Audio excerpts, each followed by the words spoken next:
Hi all, welcome to football arena. കഴിഞ്ഞ മത്സരത്തിൻ്റെ starting 11-ൽ Neymar junior ഉണ്ടായിരുന്നില്ല. പകരക്കാരൻ്റെ വേഷത്തിൽ അദ്ദേഹം കളിക്കും എന്നായിരുന്നു റിപ്പോർട്ടുകൾ. പക്ഷേ കഴിഞ്ഞ മത്സരത്തിൽ കളിക്കാനുള്ള അവസരം പോലും നെയ്മർക്ക് ലഭിച്ചില്ല എന്നുള്ളതാണ്. ഇനിയിപ്പോൾ അടുത്ത മത്സരത്തിൽ ബ്രസീലിൻ്റെ എതിരാളികളായിക്കൊണ്ട് നോർവേയാണ് വരുന്നത്. ജൂലൈ 6-ാം തീയതി അർദ്ധരാത്രിയാണ് ഈ മത്സരം നടക്കുക.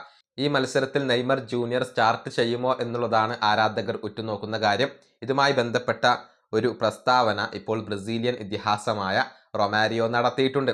അതായത് നിലവിൽ ബ്രസീലിൻ്റെ സ്റ്റാർട്ടിംഗ് 11-ൽ കളിക്കുന്ന താരമല്ല നെയ്മർ, അദ്ദേഹം സ്റ്റാർട്ടിംഗ് 11-ൽ നിന്നും പുറത്താണ് എന്നാണ് റൊമാരിയോ ഇപ്പോൾ പറഞ്ഞിട്ടുള്ളത്. അതായത് കാർലോ ആഞ്ചലോട്ടിയുടെ സ്റ്റാർട്ടിംഗ് താരങ്ങളിൽ ഇപ്പോൾ നെയ്മർ ജൂനിയർ ഇല്ല, അത്തരത്തിലുള്ള പ്ലാനുകളിൽ അദ്ദേഹത്തിന് ഇടമില്ല എന്നാണ് റൊമാരിയോ ഇപ്പോൾ വ്യക്തമാക്കിയിട്ടുള്ളത്.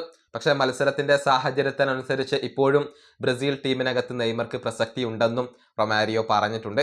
അദ്ദേഹത്തിൻ്റെ വാക്കുകൾ ഇങ്ങനെയാണ്: ഇന്ന് ബ്രസീലിയൻ ദേശീയ ടീമിൻ്റെ സ്റ്റാർട്ടിംഗ് 11-ൽ നെയ്മർക്ക് സ്ഥാനമില്ല, അതാണ് നിലവിലെ സാഹചര്യം.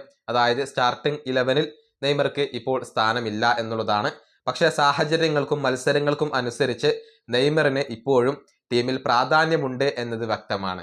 ഇതാണ് റൊമാരിയോ പറഞ്ഞിട്ടുള്ളത്. അതായത് നെയ്മറെ സംബന്ധിച്ചിടത്തോളം ഇപ്പോൾ സ്റ്റാർട്ടിംഗ് 11-ൽ ഇടം നേടുക എന്നുള്ളത് ഒരൽപ്പം ബുദ്ധിമുട്ടുള്ള കാര്യമാണ്. കാരണം കാർലോ ആഞ്ചലോട്ടിക്ക് കൃത്യമായ ഒരു സ്റ്റാർട്ടിംഗ് 11 ഇപ്പോൾ ലഭിച്ചു കഴിഞ്ഞിട്ടുണ്ട്. അതിൽ അദ്ദേഹം മാറ്റം വരുത്താൻ ഉദ്ദേശിക്കുന്നില്ല എന്നൊക്കെയാണ് ഇപ്പോൾ റൊമാരിയോ പറഞ്ഞിട്ടുള്ളത്. പക്ഷേ എന്ത് സംഭവിക്കും എന്നുള്ളത് വ്യക്തമല്ല. ലുക്കാസ് പക്കേറ്റ ഇപ്പോൾ പരിക്കിൻ്റെ പിടിയിലാണ്. അദ്ദേഹത്തിൻ്റെ പകരം അദ്ദേഹത്തിൻ്റെ സ്ഥാനത്തേക്ക് നെയ്മർ ജൂനിയറെ കൊണ്ടുവരുമോ എന്നുള്ളത് ആരാധകർ ഉറ്റുനോക്കുന്ന കാര്യമാണ്. ഈ വീഡിയോ അവസാനിപ്പിക്കുന്നു. അടുത്തൊരു വീണ്ടും കാണാം.